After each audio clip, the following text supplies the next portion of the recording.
Hey guys, this is Brad here. I usually do a horror podcast, and most of the stuff we talk about is wrapped around the subject of horror, scary, creepy stuff like that. But I've had a lot of people emailing me, text messaging me, calling me, and asking if I could talk about the subject we're going to do today.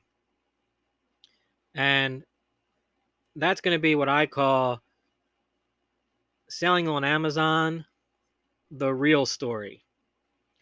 So, a lot of the people that listen to the show, Horror Happenings, my podcast, they also know that I run an Amazon e-commerce business, and for a while, that was going really, really good, and I was very successful at that.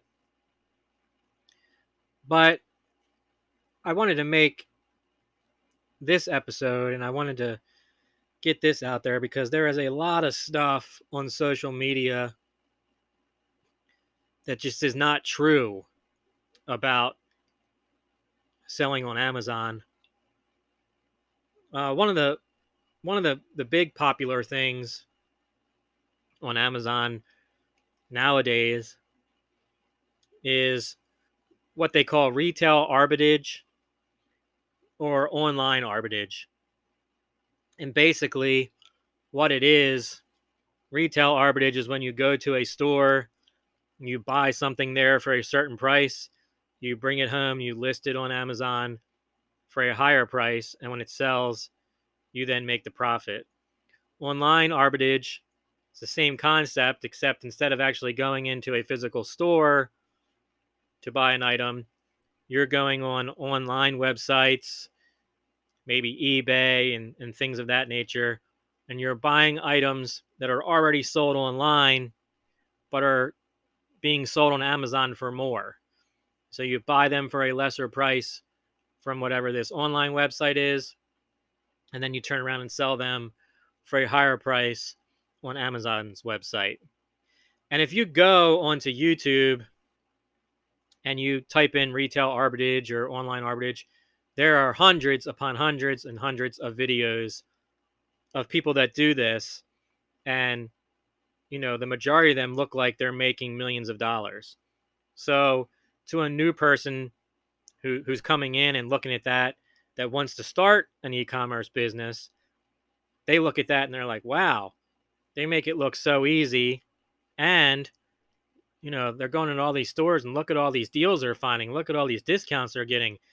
Look at all this stuff they're selling and look at all the profit margins they're making. And don't get me wrong, there probably are several of these videos where these people are in fact doing that. But it's really kind of deceitful, I think, to make the person that's just coming into this and just starting out, it's deceitful to make them think that they can do that exactly the way these people are doing it right off the bat. I've been there and I've tried it, and I can tell you it doesn't go that easy, and it doesn't go exactly that way. So I wanted to make this episode, and I wanted to talk about the real story, the real things that I've seen, the real things that I've went through, the real things that I've learned, and I wanted to put that out there for people to actually listen to. And hopefully people will listen to this and, it'll help somebody, whether it's somebody just starting out and it stops them from going forward, and it makes them kind of pause and rethink it, or maybe somebody who's already started and is not really where they want to be and can't figure out what they're doing wrong, or has a lot of questions and doesn't really know where to go. So, this could be for that person as well. So when you start out selling on Amazon, the first thing that is kind of the first obstacle, I guess, you have to get through is just the sign up process. It used to be, 10, 15 years ago or whatever, I don't know exactly how long ago, but 10 years ago, you could log on to Amazon's website, you could sign up and create an account in a few minutes, and you could be on there selling stuff or listing items same day. Well, that's not the case anymore. So, just like any other business, there is a lot of fraudsters out there, and they hurt it for the rest of us that are trying to make an honest living. So there's a lot of people out there that's their main goal is to defraud Amazon or eBay or these other companies, and they put listings on there that generally are not real. They put products on there that they don't even have. And before Amazon changed their rules, these people could put these products on there, get paid for them, and then never ship them out. So the customer would pay for a product, never get it. The defrauding fraudster person would make their money because Amazon would pay them. And then the customer would be out their money and out their product. So Amazon, trying to be, number one in customer service, would then refund that customer. And this kind of spiraled out of control. And Amazon realized we are losing a shit ton of money here. And this can't keep happening. So we have to come up with something to prevent this. So they came out with a couple different things. And the first part of that really is you can no longer go in and sign up and be selling the same day. They do an extensive sign up program, so to speak. So when you get on there now, you do all the normal stuff with your name and your address and your birth date and all that stuff. And you have to send in copies of your driver's license. And then you have to send in copies of your bank statements if you're going to be selling on there. And you have to have an account that the money can then be put into. And then they do an address verification. So they send out a card to the address that you put on file. And that takes a couple days to get to you. When the card gets there, it's got a code on it. You have to then log back into Amazon and you put this code in. And when they verify that code is correct, then they know that the address you gave them is in fact a real address because you received the card that they sent to you. All of that takes a few days, and depending on where you live and from where Amazon is sending that code from or that card from, it could take 5 to 7 business days. So you get that, put it in, they verify it. The next thing after that is now they do a video interview with you to verify your documents. So you have to go in there, and once you put the code in and all that stuff, you can get on right then and there if you want. If you have the time, you have all your documents right there, you can get on right then and there with an actual Amazon associate, and they'll verify the documents with you. You have to sit at a computer, preferably with a webcam. They'll tell you if you can't get that to work, you can then log in on your phone, and you can do it from your phone. But they prefer if you actually do it from a computer that has a webcam. And they'll ask you to hold up your driver's license to the actual camera. You have to turn it several different ways to make sure that they can see that it's not fake, or it's just a piece of paper, or it's not flimsy. You haven't taped something to it, or there's not something glued to the front of it. And then you have to hold the license up to your face so that they can then look and make sure that your face and the picture on the license match. And then you have to hold up your bank verification document. You have to hold that up and show it to them, and it has to be the document that you submitted earlier in this process. They go through all that, and if you have no issues, it can take 10 or 15 minutes. When they're done with that, they'll tell you, they're sending this off to their final approval people and letting them know that they have everything and everything is legit, and that somebody will reach out to you. And usually, within 24 or 48 hours, you'll get told whether you've been officially approved to go on there and sell. So, okay, you get approved, you go on there, you're now a week or 10 days into this, that you wanted to start this and get selling, and you still haven't even been able to get on there and sell anything yet. So you finally get approved, you get on there, and your next choice is, are you going to pick an individual program, an individual sellers program account, or a business sellers account? Now, the individual account is really for the person that doesn't really expect to sell a ton of stuff every day or every week. This is just for the part-time seller, kind of the person that just is going to do this when they have extra time or when they feel like it. And if you're the person that maybe eventually wants to get into doing this full time and trying it as a business that is your legit moneymaker, um, I'd recommend that you start out with the individual plan first, just to kind of learn some of the ins and out of the program, and get used to the website and actually listing items and all the different things that are on it. Now, Amazon does have their Seller Central website does have a lot of videos you can watch and tutorials and stuff you can go through. And for some people, that might be great. Some people might love that and love to learn that way. I'm more of a hands-on person. I'd rather actually get in there and fool with it and do it, and I learn better that way.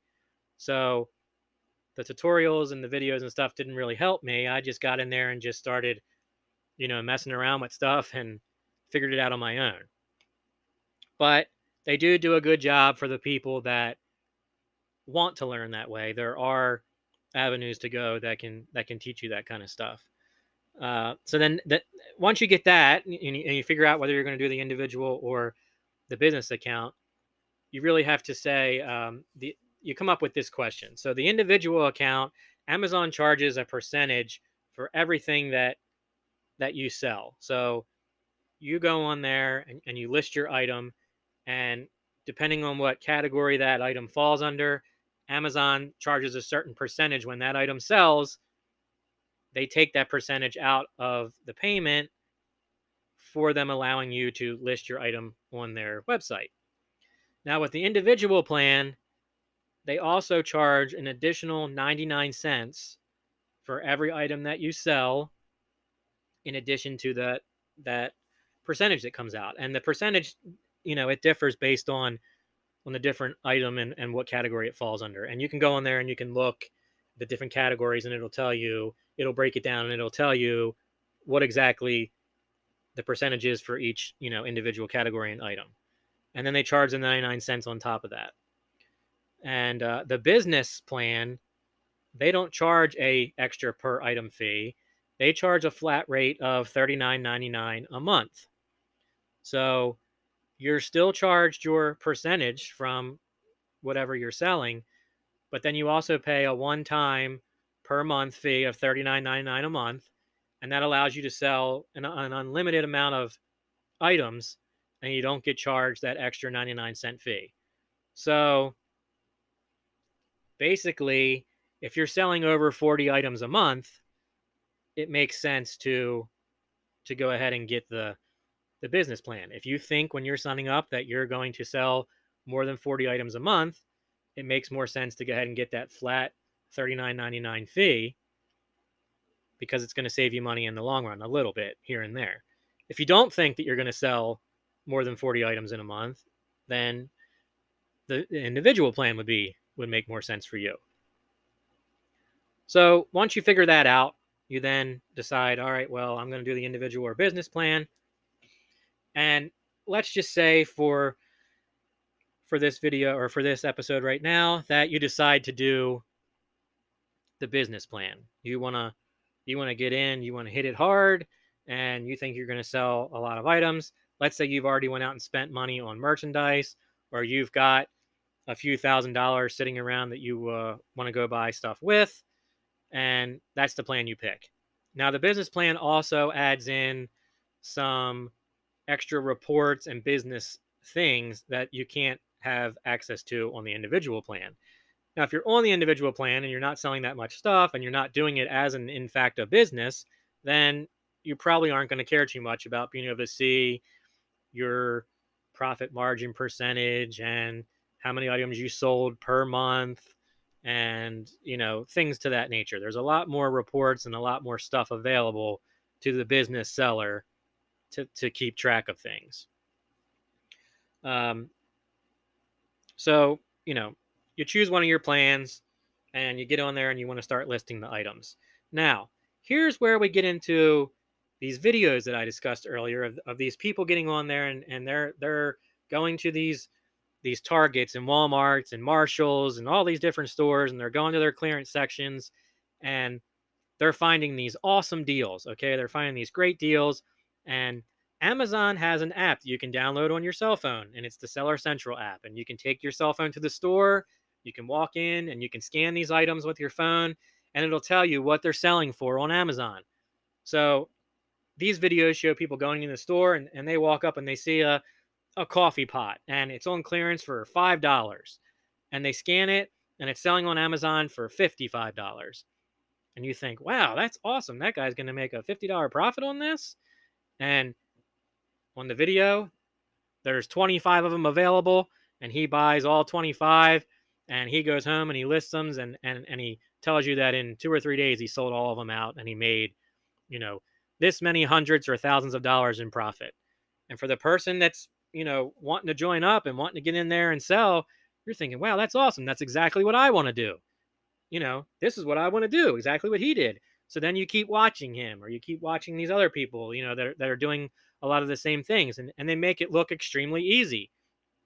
And like I say, some of them, they're at the level now where they probably are doing that. And I'm not saying they're purposely trying to deceive people, but for the brand new seller, it kind of does, because what they don't tell you, or what a lot of them don't tell you, is that Amazon, when you go in there to list items as a new seller, you do not have access to every single category to list products in for sale.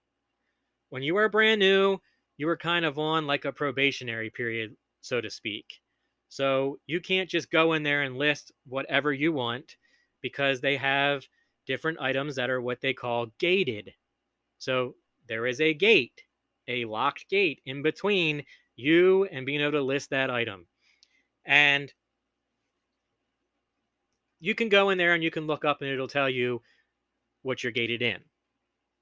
But these videos don't tell you that from the beginning. So if you've watched one of these videos and you have $500 sitting around, and you see this guy or this girl or these people going out and they buy this product, and they go into these stores and they're buying their clearance stuff up, and they never mention anything about these gated categories, you very well may go out and spend a good bit or all of your money on some items, and you get home and then you realize, oh shit, I'm not approved to sell these. And that happens. It happened to me. I went out and bought stuff. I scanned it. Tells me on there that it's selling for this. I come home. I go to list it. Nope. You're not approved to sell in this category. Now, even as a new seller, you can apply for approval to sell in these categories. And there never really is any rhyme or reason with some of this. It's never really explained 100% in depth. But you can go onto a certain category. Let's say you go and you want to buy a can of spray paint, and it's on clearance for 25 cents, and it sells on Amazon for $10. You're like, wow, that's awesome. So you go in there and you look, and it says you're not authorized to sell in this category. Apply here to sell. Sometimes you click on that apply now button, and right away it'll come back and it'll tell you you are now approved to sell in this category. And other times you click on it and it'll tell you that to be, I guess, for them to actually move forward and process that and see if they are going to approve you, they want something from you. And so the email or whatever you're looking at on your phone or on your computer screen will tell you you need to provide an invoice from the manufacturer of where you bought this. So they either want an invoice from, let's say the paint is made by Rust-Oleum. They want an invoice from Rust-Oleum that says that you purchased that paint from Rust-Oleum. A receipt from Lowe's or Home Depot, that won't do. Even though you officially went to that store, you bought it legally, you did everything right, it's an official Rust-Oleum product, that doesn't matter.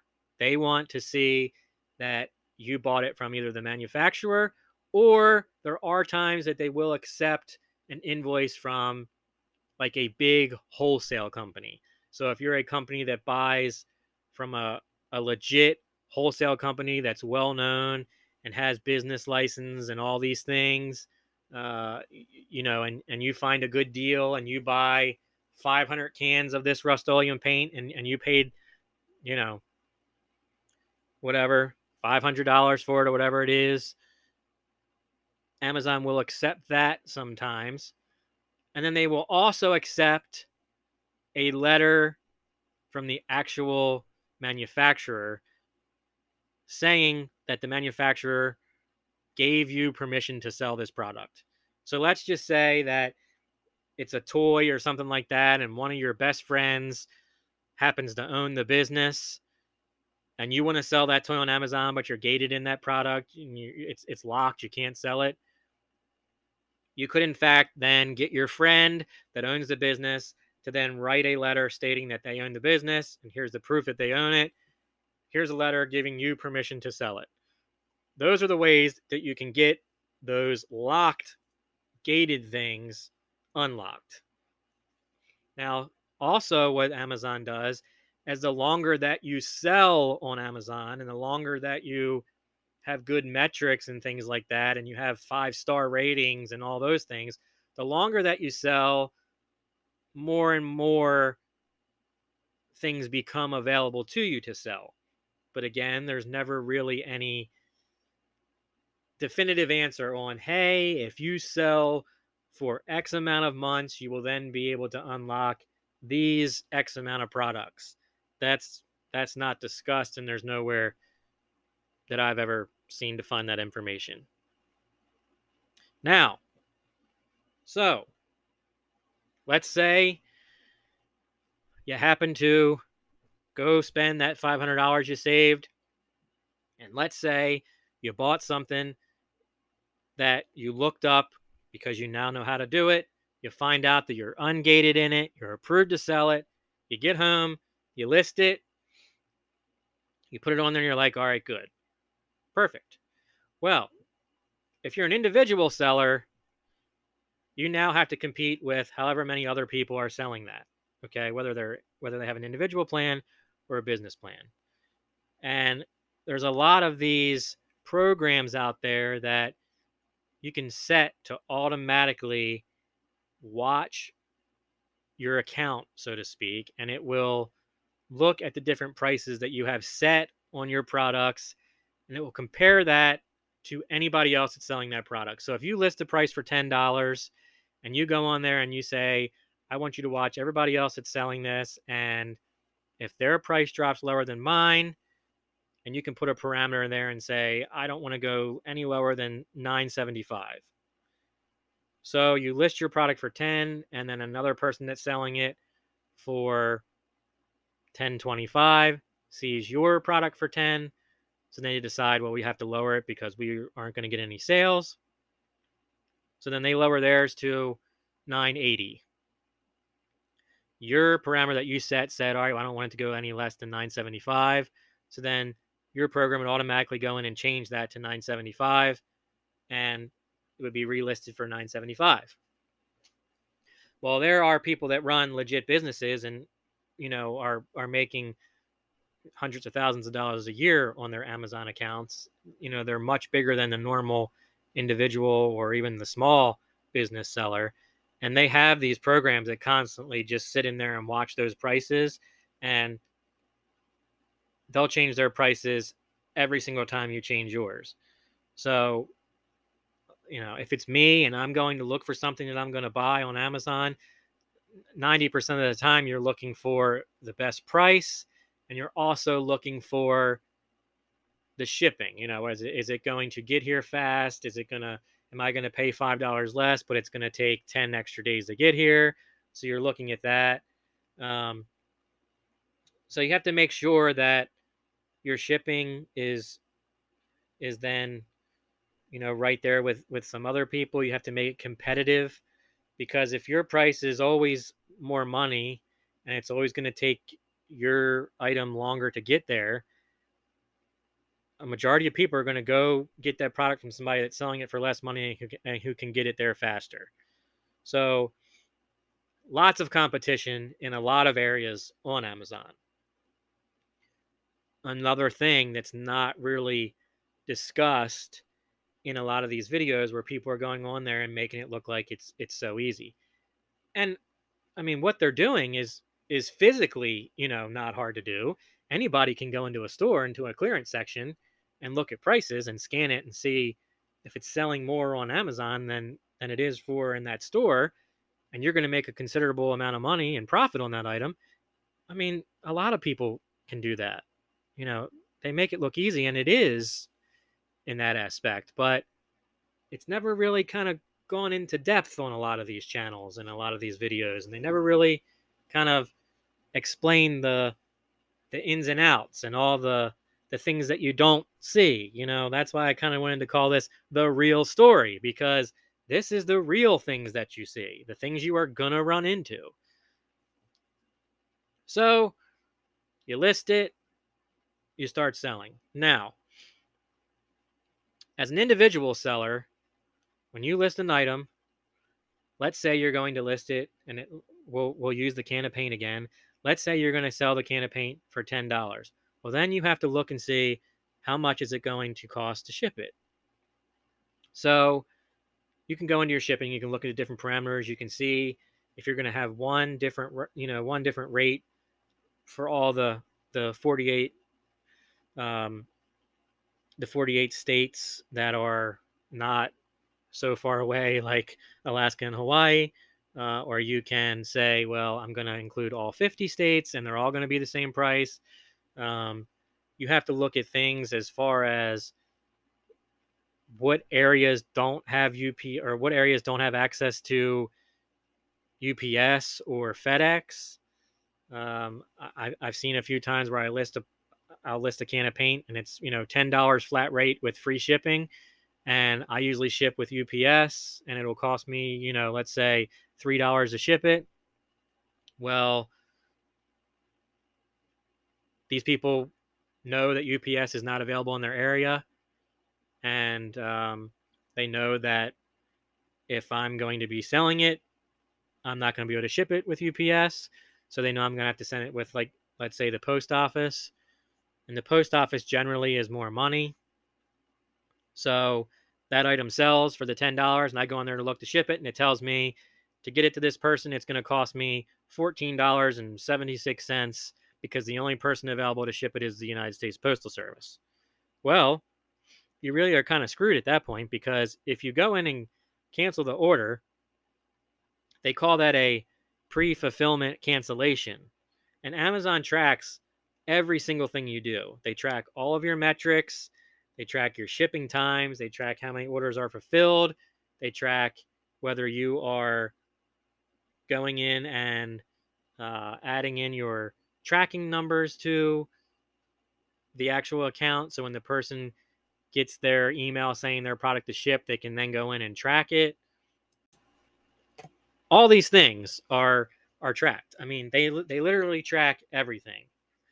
And in this scenario, they track your pre-fulfillment cancellation. And they have different metrics that they'll allow you to get to a certain threshold. When you get to that threshold and you go over it, you're going to start getting emails from them saying, hey, your pre-fulfillment cancellation cannot be higher than 4%. And if it gets to 4%, we have the right to deactivate your account, or we have the right to suspend your account. And they do it. They do it every day. So in that scenario that I talked about with the paint, you have to then eat the money, because if you if you go ahead and cancel that order, it's going to start counting against you. And you don't want to get into that habit. You don't want to get into that pattern of just saying, well, I'm going to cancel every order that comes in and I'm going to lose money on or I'm going to break even on. No, that's not the mindset. You got to start researching, figuring out what zip codes UPS or FedEx don't deliver to, and you have to start going in and saying, well, look, I'll ship to these different states, and if I have to ship to this state, it's going to be, instead of free shipping, it's going to be an additional $5 or whatever. And you may lose the sale, but it's going to save you money in the long run. Another thing that they don't really discuss. While we're on the subject of metrics, so Amazon has their metrics and they also have their stars. So naturally, you want to have 5 stars. When you start out, they don't even really start tracking it. They may track it, but you really don't have access to see your feedback or your star rating really until after about 60 some days. It'll start populating in, you can see it.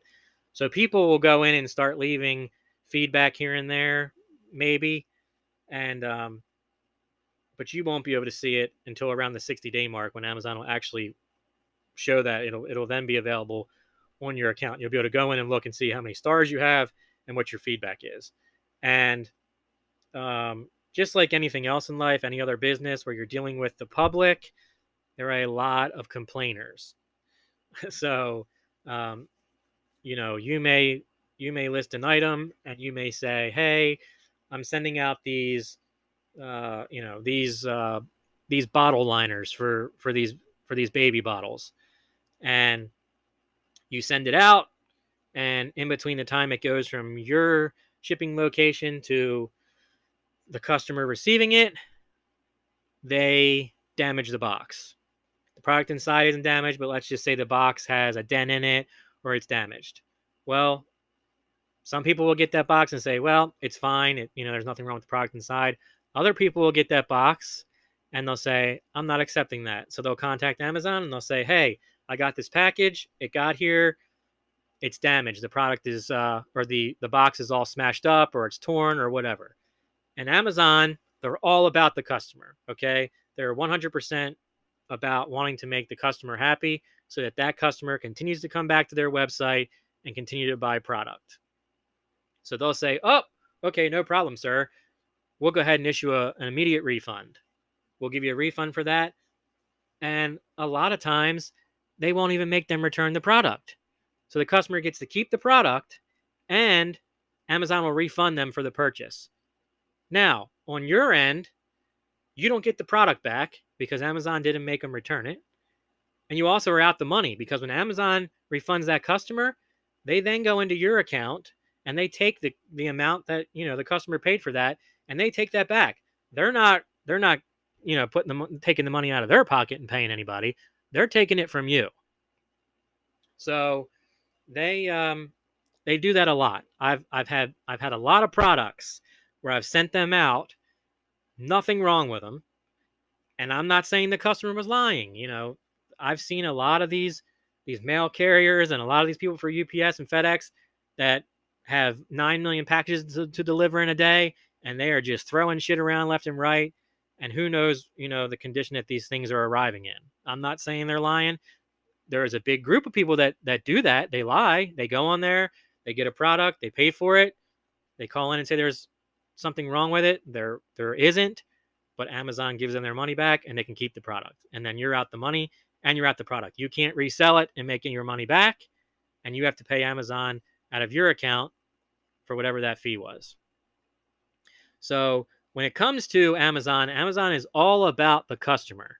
But when it comes to the sellers on Amazon, whether it be the customers that do fulfillment by merchant or FBA, which is fulfillment by Amazon, we'll get to that in a minute. But when you're a seller on Amazon, they're not really on your side. And there's going to be some huge sellers out there that probably listen to this and say, whatever, man, you knew what you were getting into when you got into it. And, for the amount of money we make on some of this stuff, you just have to take the good with the bad.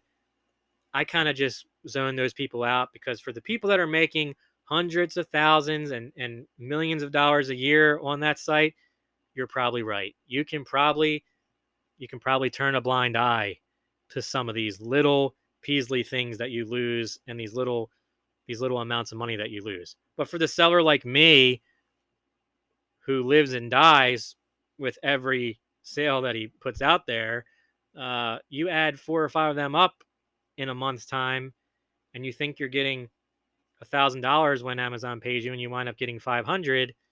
That's not cool. That hurts you. So a lot of these sellers that are making hundreds of thousands or millions of dollars, they'll never say one bad thing in the world about Amazon because they're making all this money, and they don't want to take a chance of getting Amazon on their bad side. They don't ever want to tell the truth or some of the things that happen because they want to keep doing what they're doing. So, more power to them. That's their decision. But, you know, on the other side of this, I'm going to tell you some of the things that have happened and some of the things that I've seen and been involved with. And you can go on Reddit, or you can even go on Amazon's own Seller Central site, and they have these seller forums where they're pretty much just, you know, forums where people can go on there and they can tell different things about their account, or they can complain, or they can tell about good things or whatever, or they can say, hey, I don't like this policy, and 1,000 other people get on there and talk about it and agree with them. And if you go through a lot of these forums and read, the majority of the people on there that are selling on there, they they don't like Amazon as far as, you know, thinking Amazon has their back or Amazon is on their side. They are I don't believe they are. They are out to make money, and they are out to take care of the customer. And a customer, if they have a problem, they can email or they can call in. Amazon wants to handle it right away. Well, as a seller, there is no phone number. Like, there is no phone number to call as a seller to be able to actually get a person on the phone and say, hey, I'm a seller on, Seller Central, and this is my issue. Now, they want to do everything by email, and it's broken down into different categories where you can go on there and you can say, well, I didn't get paid this week or whatever it was, or my I thought I was getting this amount of money and I got this. So you go on there and it'll say, what's the problem? And you can click one of the drop downs and it might say payment, and you click it and it'll say, what payment date do you want to talk about? And you click the most recent one, and it'll say, okay, well, what is your issue? And you can put your issue in there and you hit submit, and it'll come up and say, please visit the seller forums and see if you can find an answer there, or please do this, or please do that. It's never just, oh, wait a second, you're having an issue with your money? That's not cool. Hold on a second. We're going to get somebody to call you right away so that we can figure this out. I've called, and I know many other people that sell on there that have called numerous times about problems of, different natures and different things. I know people that have called and or emailed and either never got an answer back, or were given an answer that just was totally made no sense based off of the question that you answered. You may say my pay was wrong, and the answer back will be, depending on if you're an individual seller or a business seller, pay dates can be different. Individual sellers are paid once per week. Business sellers are paid once every 2 weeks. If this did not answer your question, please click here. I mean, that has nothing to do with what you said. My pay is wrong. I don't care about the dates. I know when you pay me. What about the question I asked? I mean, it's constantly like a runaround thing. And so I tried to be smart one time, and I called in the regular just customer service line and said, I'm going to act like a customer and be a customer up to the point where I get somebody on my phone and then say, hey, I'm not really a customer, but you have no number to call for a seller. I'm a seller, and here's my problem. So I did that, and I get all the way through, and I get a person on the phone, and most of the people that you get on the phone from Amazon's call centers are foreign. Not that there's anything wrong with, foreign individuals working for Amazon, but a lot of them are not the very best English speakers. So you're already frustrated when you get on there, and then you get somebody that can't understand you, or you can't understand them, and that just adds to it. And so, in this particular scenario, I explained what was going on. And I'm like, I need to talk to somebody. And they're like, oh, no problem, sir. We will handle this right away. We're going to go ahead and make a note of this. We're going to put a note on your account, and someone will reach back out to you within 48 hours with either a result or a resolution or with further information for you. It's like, oh, wow, that's great. That's exactly what I wanted. This is exactly what I wanted. Somebody to get on top of this and figure out what they're going to do. Well, 48 hours goes by. Nobody's reached out by email or phone call. I wait an extra 2 days. And I decide, well, I'm going to call back in the same way I did. Call in like I'm a customer, get somebody on the phone, and then eventually tell them, I'm a seller on their platform. So I do that. I finally get through. That's, a 10 or 15-minute process right there, because you finally get on and tell somebody you're a seller on Amazon. They want to transfer you and transfer you and transfer you and transfer you. So when you finally get somebody who'll actually listen, you tell them, hey, I called in, 4 days ago, and this is what happened, and blah, blah, blah, blah, blah. You tell them the whole story. And they're like, oh, well, I'm sorry this happened to you, but there's nothing on your account that notes any of this. So you have to start all over from the beginning. And I've literally done this dozens of times, where you call in and the person you talk to is like, oh, we don't know what you're talking about. There's no notes, there's nothing.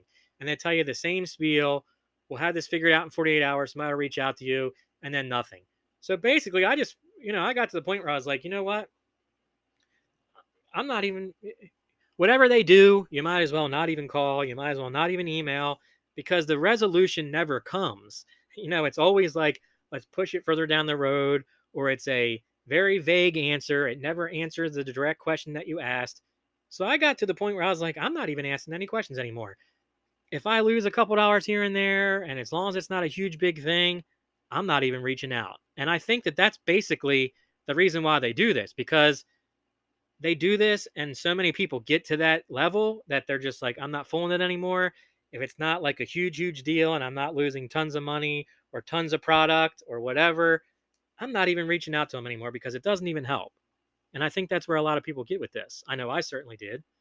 So you have those issues to deal with, and that's not discussed in any of these videos, making them seem like this is the greatest business opportunity in the history of the world. So you have that to deal with. And then let's talk about this FBM or FBA that I talked about here a minute ago. So FBM stands for fulfillment by merchant. That means you, the merchant, are actually selling stuff on Amazon, and you're going to fulfill the order from your business, your house, whatever. You are responsible for packing that order up. You have the product, you're going to pack it, you are going to ship it. Then they have FBA, which is fulfillment by Amazon. So fulfillment by Amazon, you can go out and buy 100 coffee makers, and then you can take those coffee makers and you can box them up, and you can send them off to one of Amazon's warehouse. And Amazon will then store that product for you. And when someone goes on to actually purchase that item, Amazon will ship it. Now, for some people, that works out great for them. And I'm not saying that FBA is not an awesome opportunity and that you shouldn't look into it.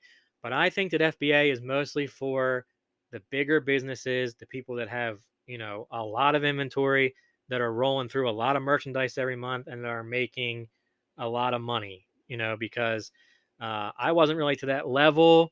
I was doing good. I was selling 300 to 400 products a month, but I basically didn't trust Amazon enough with my product to have it stored in their location. And then if there's an issue, how are you getting it back? How are you guaranteed you're going to get the product back?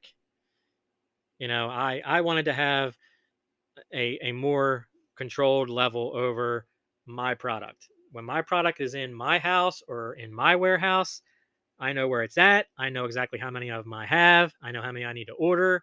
I know all that. And if something goes wrong with it, it's my responsibility. It's not 15 different things I have to go through to find the person that is responsible for losing it or missing it out of one of their warehouses.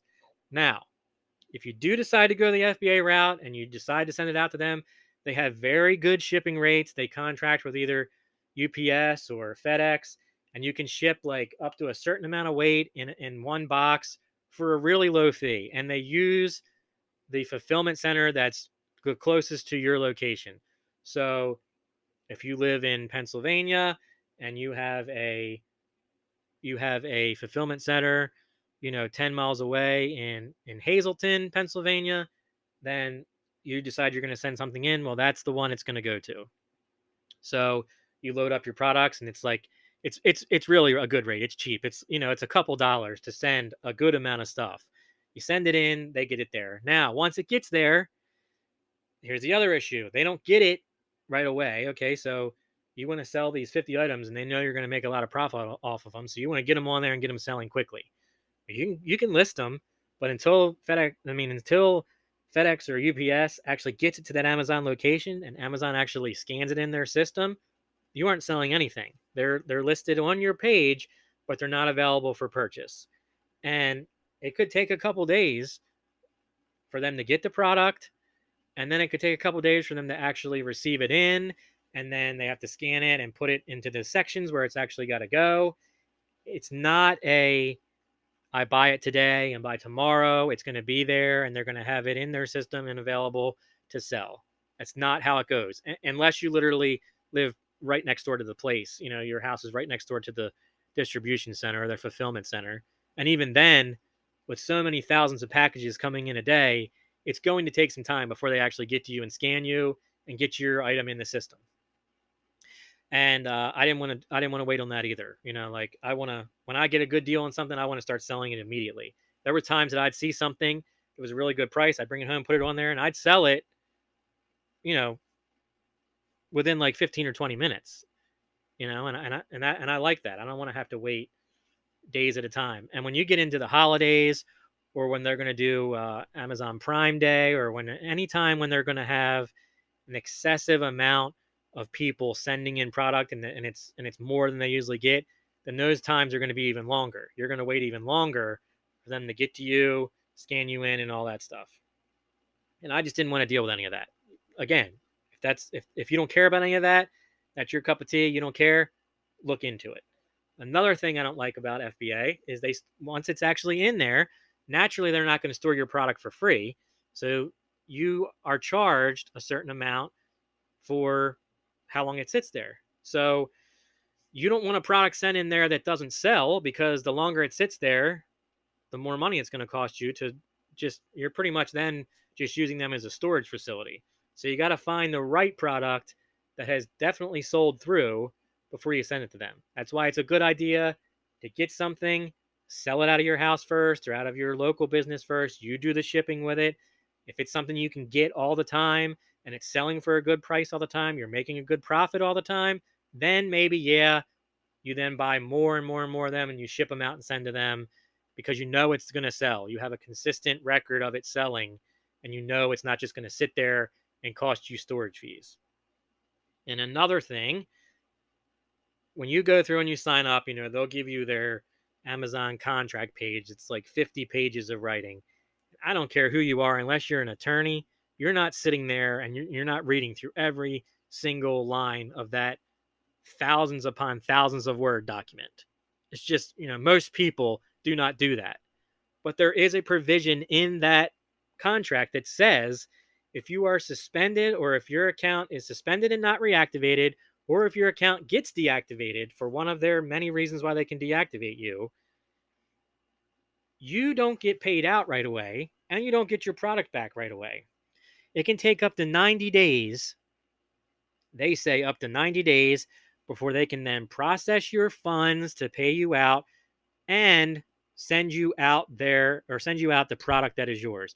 And I've literally read hundreds of horror stories where people went and got suspended and couldn't get approval to come back on, and their accounts were deactivated, and they never got their money that they were owed, and they never got their product back. So I really can't do anything about the money if something like that were to happen, but I can damn sure control my product, and I'm not sending extra product out to you to then, if something happens, I can't get it back. And most people will say, well, don't do anything to get suspended, or don't do anything to get your account deactivated. No shit. I mean, glad you told me that. I'm glad I couldn't figure that one out on my own. It's not always cut and dry like that. It's not always black and white. Somebody can go in there and say that you're selling a counterfeit game that you bought legitimately from a store and you have a receipt for. They may file a counterfeit saying you're selling a counterfeit claim. Amazon will then suspend you because you are guilty in Amazon's eyes until proven innocent, not the other way around. So they will suspend you while they then investigate that. You may have done nothing wrong. The game is not even counterfeit, it is legit. But while they investigate it and they reach out to you and you have to tell them where you got it and you have to give them the receipt and all that. And then it's never just a cut and dry 5 minute deal like, oh, okay, here's the receipt. Yep, I see it's from Walmart. You've sold 50 of these before and no one's ever complained. Obviously, this is just a guy who has a hard on for you because you're selling the same product he does and you're selling it for cheaper. He can't get down to your rate and you're selling 50 of them a month to his five. So he figures he can say it's counterfeit and knock you out of the game for a little while. He's the next cheapest price and then all the sales go to him. Happens every day. People do it all the time. There are some shady people out there. They do this. But in that time frame of however long it takes them to investigate it and finally figure out you're innocent, you're not selling anything, your account suspended. And if it takes 2, 3 weeks, guess what? You're not getting any money because they lock your funds. So your funds that are sitting in your account, you don't have access to any of them. So you can't sell anything to buy new product, pay your bills, do whatever, and you can't access any of that money. Now, why we're on the subject of money? Amazon says that as an individual seller, they will pay you weekly, once a week, or as a business seller, they will pay you once every 2 weeks. Now, some people that have been Amazon sellers for a long, long time are grandfathered in where Amazon used to offer this thing called, like a cash out daily. So you could go in every single day and you could hit the cash out button and it would say, we owe you $400 and, we're going to send that out. Now, naturally, it doesn't happen right away. It'll tell you right on there. It can take 3 to 5 business days for the funds to show up in your account. So even though you're cashing out every day, you're not getting access to the funds for, 3 to 5 days. Not a huge deal. I mean, most people expect that when it comes to places paying them or banks involved and stuff like that. Most people are used to that. But Amazon kind of got away from that paying every day thing and they went to this once a week for individual sellers, once every 2 weeks for the business sellers. And there was a large group of people that were grandfathered in that could still then go in and cash out daily. Now, let's talk about your money screen. So you can go onto your payment screen and it'll break down what you have made and what Amazon has then charged you for as far as their fees and all that kind of stuff. And then your refunds will be in there. If they decided to do what I talked about earlier and refund the customer and the customer got to keep your product, they'll then take that money. All that stuff will be in there and it'll tell you, here's what you started with, here's what you sold, here's all the stuff that's coming out, here's what you're due. Now, as a brand new seller, let's say you go on there and for that week you sell $1,000 worth of merchandise and Amazon takes all their fees out and with your shipping that you're done, you're paying your shipping out of that. You wind up with, let's say, $600 is left over. Well, out of that $600, you're not going to have access to all that. They're not going to give you that full $600 because they hold some of that back into what's called an account level reserve. And an account level reserve is what they hold back in case a customer complains and says they want a refund, or in case a customer files an A to Z claim. And an A to Z claim is pretty much exactly how it sounds. Amazon has this A to Z guarantee where they pretty much guarantee anything you can think of between the letters of A and Z, any reason that they want to make sure that the customer is happy. So if the customer gets that product and 5 days later they just decide they don't like it, they can then call in and file an A to Z claim, and Amazon will refund that money. And they may or may not ask for the product back, but they pull that money out of your account level reserve. So you have a balance of $600 left over, and then they take 300 of that and they put it in your account level reserve. So for that week, you're going to get $300.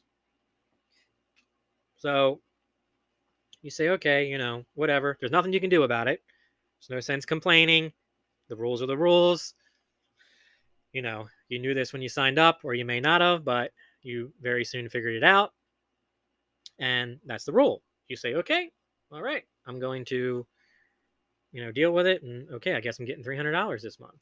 Well, like you say, you better hope that nobody files a false counterfeit claim against you, or something happens with your metrics, or something like that. I've went, and if let's say you're going on vacation and you want to take all of your listings down so that while you're on vacation you don't have to worry about things selling and nobody there at your house or your shipping location to ship these things out. So you can go ahead and you can turn your account onto vacation mode, and it deactivates all your listings so that they won't sell while you're on vacation. And when you come back, you take it off vacation mode and you just go back to selling like normal. I've already had it happen where I've put listings on vacation mode. I went in there the night before and put it on vacation mode, waited to the next day, went in and looked and made sure there was no orders in the system, went on vacation, came home, and had emails from Amazon that I had orders that hadn't been fulfilled while I was on vacation. What? I did what you asked me to do. I put it on vacation mode. How did these orders get in there? Nobody can tell you. You call, you email, you do all these things. Everybody's got a different answer. The bottom line is they don't care how it happened. They want the item shipped. And it doesn't matter if you go in and then say, all right, well, I'm going to ship them today. If they're late, it goes against your metrics. And if your metric is a 3% or a 2%, late shipments, they don't want anything over 1%. Well, that doesn't take much, especially if you're not sending out a lot of stuff. Okay. So let's say you have 3 or 4 that come in and you're only sending out 10 or 15 packages a week. You're in some big trouble if you are late on 3 or 4 of them. So they'll say, well, every time you log in, it'll be this notice on there of, hey, your account is at risk for deactivation. Or your account can be suspended or deactivated anytime within the next so many days. Now, most of the time, they're on like a rolling 30-day or a rolling 30-day or a rolling 30-day or 60-day window kind of thing.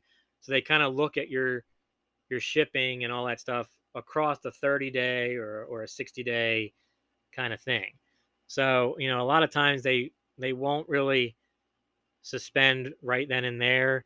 They kind of give you a couple weeks or whatever to bring that number back down to where it's supposed to be. But again, if you're an individual seller and you're only selling a few items a week, it can be very hard to get back under 1%, especially if you're at like a 2 or a 3 or a 4. It can be very hard only shipping out a few items a week to get back where you need it to be. And then, okay, so let's say they suspend you. Then they'll send you out this thing and they'll say your listings have been pretty much deactivated. This is why you were suspended. Please write a plan of action to us of what you're going to do to address this and make sure that this never happens again. Now, let's use the scenario that I just did, that you were on vacation and you put your listings on vacation mode and somehow a couple of them, fell through. You cannot go in to Amazon and come up with a plan of action and say, well, it wasn't really my fault. I was on vacation and these listings kind of came through anyway. It's your fault. They're not even going to acknowledge it. They're just going to come back and they're going to be like, hey, this isn't a good plan of action. We're not taking the suspension off. Please submit a proper plan of action. They're not ever going to take blame for anything because they don't do anything wrong. So you can say, well, I'm not going to say I was wrong and never have your account back. Or you can just say, screw it, bite your tongue, and admit that it was your fault, even though it wasn't, and you're not gonna do it again. Now you have to go pretty in depth with this. I would recommend, if this happens to you, you go on Google and you search plan of action template for Amazon, because they want things worded a certain way. And there's a lot of good examples of people that have went through certain situations. You can find one and you can then go in and either copy it or um, you know, you know, print it and add your own stuff to it, so to speak. Um, and then you can submit it. And most of the time, if it's your first suspension, and you followed the templates that I'm talking about pretty good, most of the time within a few days, they'll send you something back and say, they accept your plan of action, and go ahead in and they'll unlock everything and you can go back to selling. But then you got to just hope that nothing else happens, that some other thing doesn't come out of left field and cause an issue, you know, or God forbid, you have a product that you're selling pretty regularly and it's a hot item, and you've only got 3 left, but a truck's coming tomorrow with 10 more on it, and that truck doesn't show up and it's 2 days late, and you have orders in there that you then can't send out on time. you know these kind of things happen, and these kind of things aren't discussed and talked about in these videos, where they make it look like it's the easiest thing in the world to run a business on there, and it's not. And yes, you're going to run into problems no matter what you do in any business. You're going to run into situations. You're not going to be able to stop that. But I think that some of these things should be put out there, so that people that are going to go in and are going to invest money and time and really try to hit this hard and make this thing work, they should know the whole entire story, instead of just what some things and some videos and some podcasts and some things talk about, and make it all look like it's a fairy tale and that everything's going to work out. I can 100% guarantee and promise you that that is not accurate. That is not the case. Now, you might not ever run into these things.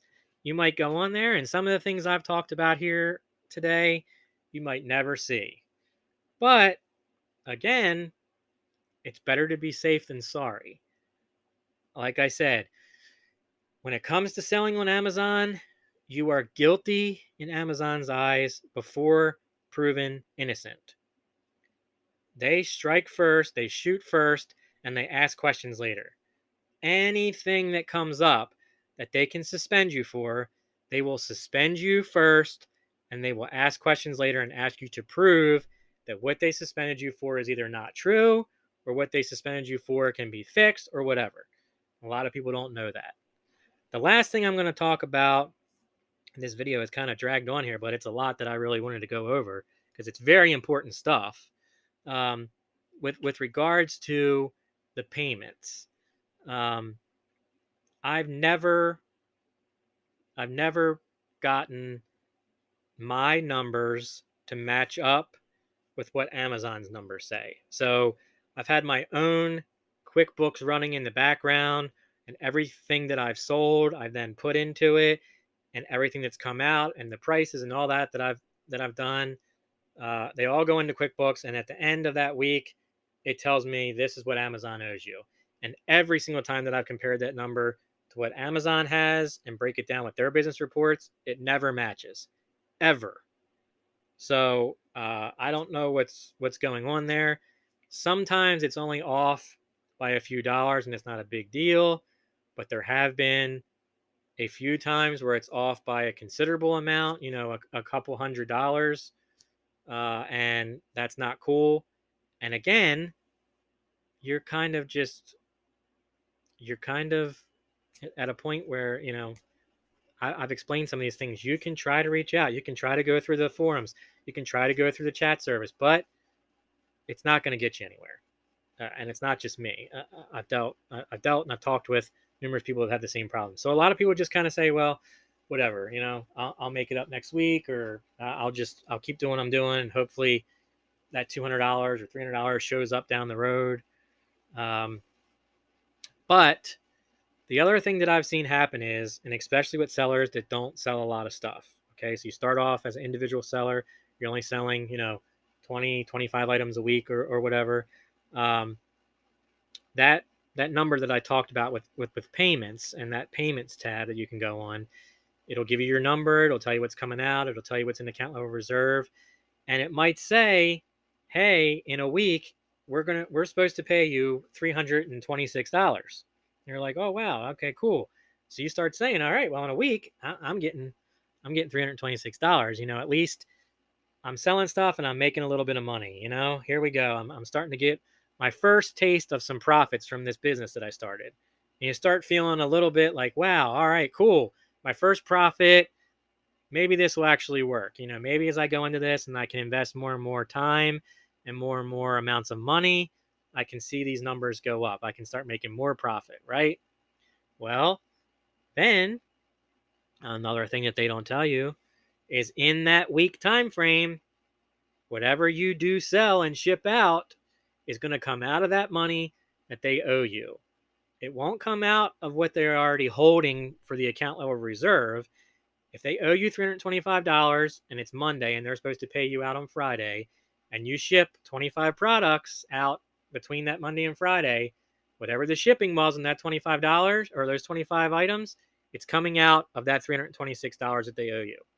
So by the end of that time, when it's supposed to pay you, you wind up with a lot less if you're selling, pretty regularly. Some people that are only selling, a couple items here and there, it might not be that big of a difference. But if you're selling okay, an okay amount of stuff, that $326 might turn into less than $100 or even less by the time that week's over, depending on what you sold. So then you start thinking, well, wait a minute here, like, man, if I add in what I'm doing and the time I spent and the stuff that I bought and the profit margin, and then when I shipped it out for it, man, am I really making any money? I mean, I might be making a little bit, but dang. So then you're only getting a lot less than you thought you were going to get, and it's very hard to keep putting money back into the business when you're not having access to a whole lot of it from the beginning. And Amazon does with this thing what's called DD plus 14 or DD plus 7.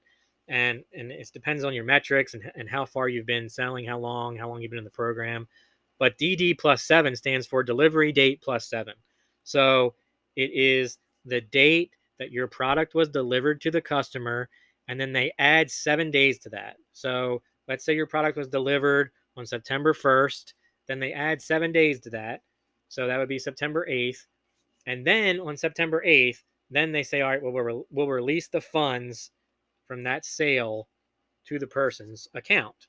Now, you might not actually get the money then because it has to fall, within those pay dates that they put out there. But they give that person 7 days from the date that thing is delivered to decide whether they want it. They change their mind, if it's broke, if they want to return it, whatever. They get 7 days. So you as a customer or you as a person that's selling on there, um, you have to wait, these extended amount of times to actually get that money to show up on your account. And they don't these things aren't discussed. They don't go over that in these videos. They don't tell you these. The way they make it look, you're going to go to the store, you're going to buy $5,000 worth of product, you're going to turn around, you're going to list it on Amazon that night, you're going to sell it for $10,000, and you're going to be, the happiest person in the world come the end of the week because you made a $10,000 profit or whatever it is on Amazon watching these videos. No, it doesn't happen like that. So I've went over a pretty good amount of the real story of things that happen on there, and the real story of being a Seller Central um, business person. I'm sure there's stuff that I missed, and I'm sure there's things that could probably be added to this. But if you listen to this and you like it, and you have questions, you want to know more, you can reach out. I'll have some contact information in the link attached to the video. You can go into my actual podcast website is www.untold.com. www.thehorrorof.com. It's a horror podcast that I run usually, but again, I was getting a lot of emails and a lot of contact from people asking me if I would talk about this and put some of this real truthful stuff out there. So I hope you guys enjoyed it. I hope it helps somebody that has been thinking about it or somebody that has recently started. I hope this helps. I hope this gives you some good advice. And like I say, if you have questions, comments, concerns, you want to reach out, you want to hear more, you want to hear more episodes about this kind of subject, let me know. Appreciate your time today, guys. Have a good one.